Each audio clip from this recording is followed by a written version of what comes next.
Olá pessoal, me chamo Mariana Rodrigues, sou psicóloga clínica e hoje eu vim conversar com vocês sobre foco e produtividade. São duas temáticas muito recorrentes nos atendimentos clínicos com demandas comportamentais. Queria que vocês entendessem que é mais comum do que vocês imaginam a gente escutar queixas sobre dificuldade de concentração, sobre não se sentir constantemente motivado, pedindo certas fórmulas mágicas de como melhorar a produtividade e focar mais. Mas eu preciso, antes de mais nada, que você entenda que estudar é um comportamento. E como todo comportamento pode ser aprendido, mas requer treino. Às vezes a gente não precisa de grandes mudanças, a gente precisa inserir pequenas mudanças para que esse comportamento possa ser modulado. E uma das principais estratégias para modular comportamento é cuidar do ambiente para que favoreça que tal comportamento exista. E aí eu vou compartilhar com vocês algumas estratégias para te ajudar a implementar isso no teu cotidiano. Porém, o pulo do gato é entender que você não pode esperar a motivação aparecer para que você comece a fazer o que precisa ser feito. Você precisa começar nas condições que tem e ir melhorando no percurso. E como eu havia dito, nós podemos utilizar algumas estratégias para favorecer que tais comportamentos aconteçam, como dos estudos, mesmo quando não nos sentimos motivados para fazê-los. E a chavezinha mágica está em entenda como utilizar o ambiente ao seu favor. Condicione um ambiente para favorecer que você execute tais comportamentos e também que reforce para que esse comportamento continue acontecendo. E aqui, quando eu falo de ambiente, embora também me refira ao ambiente físico, não é só isso não, tá? Ambiente é tudo aquilo que interfere no seu comportamento, que influencia que você mude e module seu comportamento.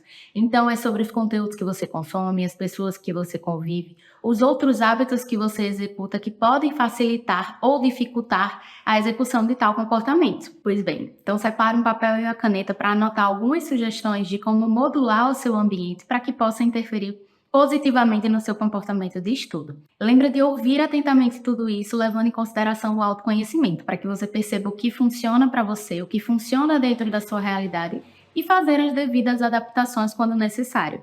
A ideia é que você facilite ao máximo e reduza ao máximo os obstáculos que podem aparecer no caminho para dificultar a execução de determinado comportamento, tal como os estudos.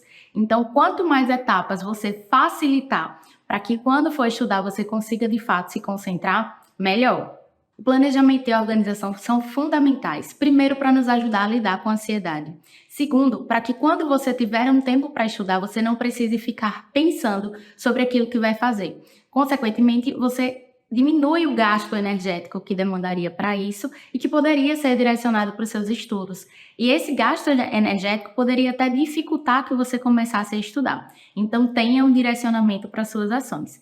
E utilize esse seu planejamento como uma forma de automonitoramento. Tem algum momento ali da sua semana para você fazer um overview desse planejamento, para entender o que ainda tem funcionado, o que tem dificultado que você execute e faça as alterações necessárias para que esse planejamento seja cada vez mais funcional. Tenha um espaço, um ambiente físico que seja dedicado aos seus estudos e tenha ele organizado para favorecer que esses estudos aconteçam.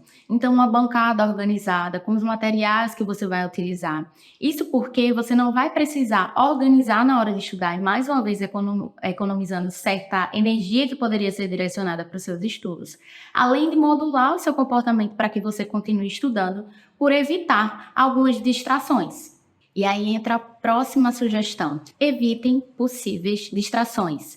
Isso mesmo, até porque a nossa força de vontade é algo que se esgota. A gente precisa fazer muito esforço para nos manter concentrados. Então, se você puder evitar que tenham distrações que possam te atrapalhar durante o estudo, melhor ainda. Então, desative notificações, você pode utilizar algum aplicativo de foco, colocar o aparelho celular em um outro ambiente para que evite que você fique checando essas notificações.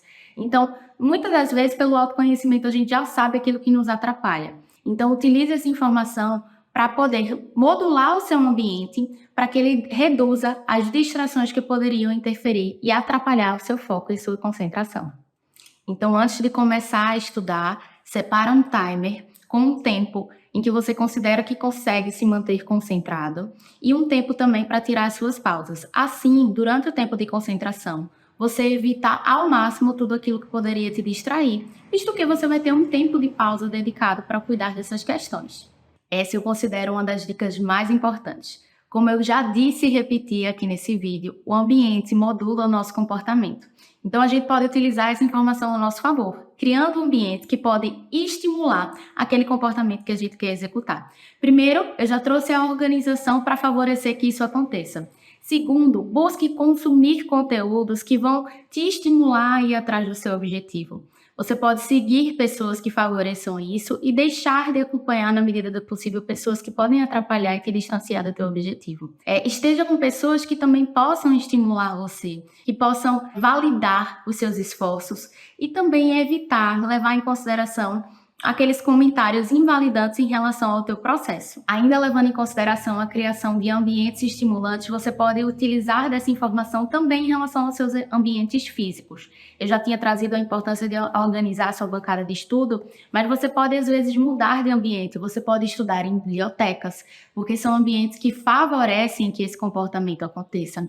Você pode mudar de ambiente indo para uma cafeteria ou apenas mudando de cômodo dentro de casa. Você pode utilizar pessoas como ambiente, então você pode estudar junto com alguém.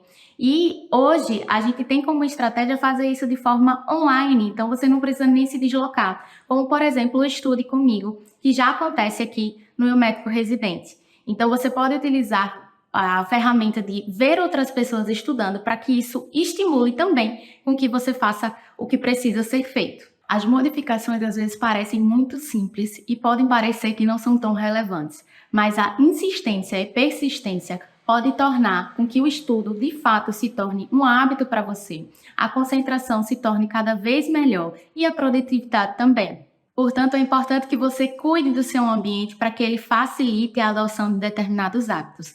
Lembre-se que foco e produtividade não são hábitos isolados, eles se dão dentro de um contexto. Então, tem alguns outros hábitos de cuidado que são importantes para que esses possam vir a acontecer. A gente vai aprofundar isso em um outro vídeo, mas enquanto isso, tenta adotar essas técnicas e estratégias que podem te ajudar a implementar o estudo de uma forma muito mais produtiva e eficaz no teu cotidiano. Então, guarda essa informação. O ambiente modula o seu comportamento, então se você cuida do ambiente, você pode ajustar o seu comportamento em direção ao seu objetivo.